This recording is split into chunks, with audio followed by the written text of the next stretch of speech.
하나님의 은혜가 저와 여러분들 가운데 함께하기를 예수님의 이름으로 축복합니다. 5월 12일 목요일 새벽이에요. 오늘은 잠언 29장 말씀을 가지고 영혼을 살리는 말과 죽이는 말을 분별하라 라는 제목으로 하나님의 말씀을 함께 상고합니다. 오늘은 우리들의 언어, 말에 대한 이야기죠. 말에는 영혼을 살리는 말이 있고 영혼을 죽이는 말이 있어요.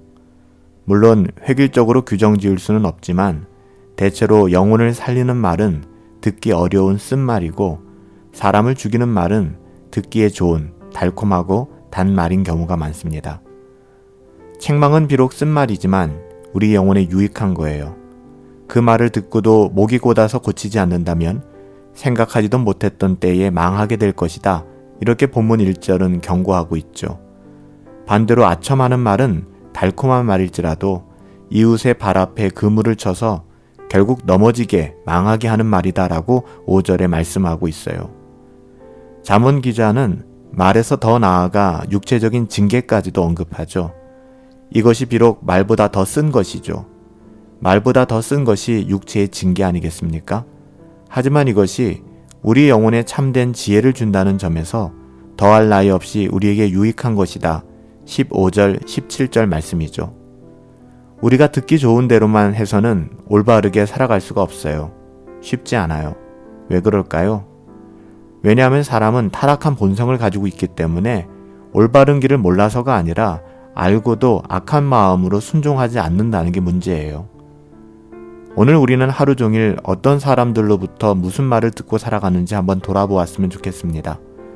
우리는 달콤한 우리에게 아첨하는 말에만 귀를 기울이고 있지는 않은지, 정작 우리 영혼에 필요한 쓴 말에는 거부감을 가지고 있지는 않은지, 어느 것이 쓴 말이고 어느 것이 달콤한 말인지 분별하지 못하고 있지는 않은지, 정말 우리 영혼에 유익한 것이 무엇인지 여러분 우리가 스스로 하나님의 말씀을 통해 분별할 수 있었으면 좋겠어요.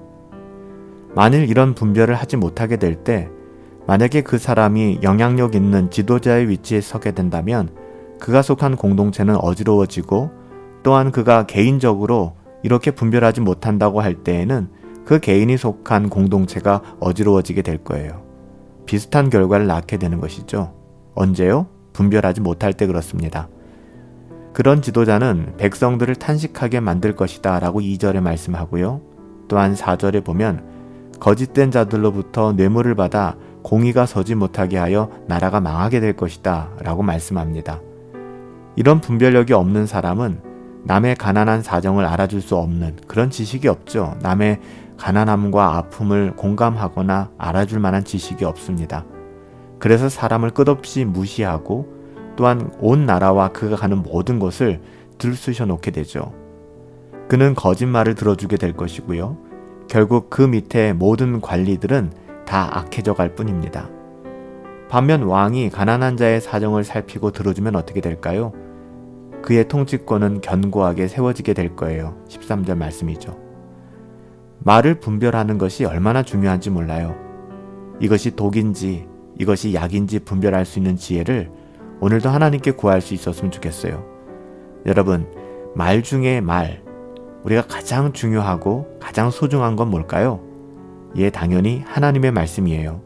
하나님의 말씀은 우리의 영혼을 소성케 하는, 회복시키는 능력이고요. 생명을 주시는 능력이 되십니다.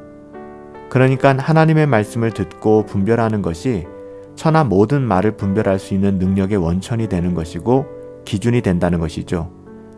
하나님의 말씀인 묵시가 없으면 백성은 방종할 수밖에 없고요.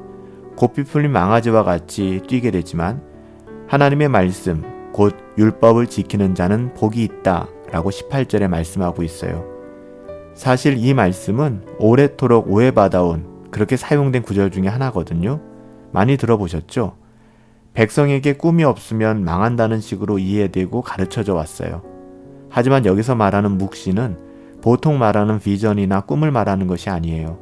내가 설정한 비전을 이루기 위한 그 어떠함이 아니라는 것입니다. 이것은요, 그야말로 하나님의 계시, 곧 하나님의 말씀을 의미하는 거예요. 이 구절의 의미를 오늘날에 적용한다면 그것은 1차적으로 교회에 해당하는데요. 교회에 하나님의 말씀이 온전하고 바르게 선포되지 않으면 그 교회는 어지러워지고 질서가 없어지며 엉망이 될 거라는 것이죠. 우리가 많이 경험해보고 있지 않습니까? 그런 교회가 있는 세상에는 무슨 소망이 있겠어요? 교회가 교회되지 못했는데 하나님의 말씀을 떠난 교회가 세상에 그 어떤 영향력을 줄 수 있겠습니까? 그런 교회가 있는 세상에는 아무 소망이 없어요. 하나님의 말씀과 하나님의 인격은 결코 분리되지 않아요. 하나입니다. 하나님의 말씀을 우리의 삶의 중심에 놓는다는 말은요, 하나님을 중심으로 살아간다는 말과 전혀 다르지 않아요. 똑같은 말이죠. 그래서 하나님의 말씀을 귀히 여기는 자는 사람을 두려워하지 않고 하나님을 경외하게 되는 것이죠. 오늘 본문 25절 말씀에 보니까 사람을 두려워하면 올무에 걸리게 되거니와 여호와를 의지하는 자는 안전하리라 이렇게 말씀하고 있습니다. 많은 사람은 힘이 있는 사람에게 잘 보이려고 하지만 하나님의 말씀을 참으로 가진 사람은 모든 일의 결정이 하나님께로 말미암는다는 사실 26절에 그렇게 언급하고 있죠. 그걸 너무나 잘 알고 있습니다. 그래서 의로운 사람, 의인은 사자같이 담대해질 수 있는 거예요. 비굴하게 살아가지 않는 것입니다. 우리가 이 세상에서 가진 지위와 명예가 무엇이든지 상관없이 하나님의 자녀들 성도는 사자와 같은 사자후를 바라며 담대히 살아가게 되는 것이죠. 믿음으로 말이에요. 우리는 그런 삶을 살아가고 있나요? 우리의 삶의 자리는 어떻습니까? 영혼을 살리는 말과 죽이는 말 가운데 어떤 말에 귀를 기울이고 있고 또 어떤 말을 하며 살아가고 있습니까? 우리의 어떠함을, 우리의 주제를 늘 파악하며 살아가는 것이 중요해요. 사람은 자기 자신을 알아야 합니다. 이것이 신앙의 기본이에요. 이것이 책망과 권고와 징계가 필요한 이유이기도 하죠. 사람은 교만하면 높아지는 것이 아니라 사람은 교만하면 낮아지게 되어 있다라고 성경은 기록하고 있고요. 마음이 태도가 아닙니다. 그 마음이 겸손하면 결국 명예를 얻게 될 것이다라고 23절에 말씀하고 있습니다. 비록 잠깐 그리고 사람들 앞에서 높임을 받기 위해서 그렇게 애쓰며 살지 말아야 합니다. 우리는요, 하나님의 자녀들이잖아요. 영원을 바라보고 사람이 아니라 하나님 앞에서 누릴 영광을 기대하고 살아가는 사람들이기 때문에 그렇습니다. 살아계신 아버지 하나님, 하나님의 말씀이 저희 안에 있어서 언제나 사람들이 말하는 말 중에서도 단말과 쓴말, 독과 약을 구별할 수 있도록 지혜를 허락하여 주시길 원합니다. 무엇보다도 하나님의 말씀이 우리 안에 풍성하게 거하는 삶을 살게 하사 하나님을 의뢰하고 하나님의 능하신 손 아래서 겸손하게 살아갈 수 있는 인생 되게 하여 주시옵소서. 영혼을 살리는 말을 할지언정 영혼을 죽이는 말을 우리 입에 가득하게 살아가지 않게 하여 주시옵시고 우리가 가는 곳마다 생명이 전하여지고 영혼이 살아나는 놀라운 은혜를 경험할 수 있도록 하나님 우리를 사용하여 주시옵소서. 하나님께서 함께 하시기를 간절히 소원하옵고 예수님의 이름으로 기도하옵나이다. 아멘. 오늘 우리의 삶 가운데 영혼을 살리는 말에 귀를 기울이시고 영혼을 죽이는 말을 멀리할 수 있게 되길 바랍니다. 우리의 언어가 영혼을 살리는 언어가 되길 원하며 영혼을 죽이는 자리에 거하지 않도록 날마다 하나님의 은혜를 구합시다. 성령으로 충만하시고 오늘도 주 예수 그리스도의 은혜 안에서 우리 함께 승리합시다.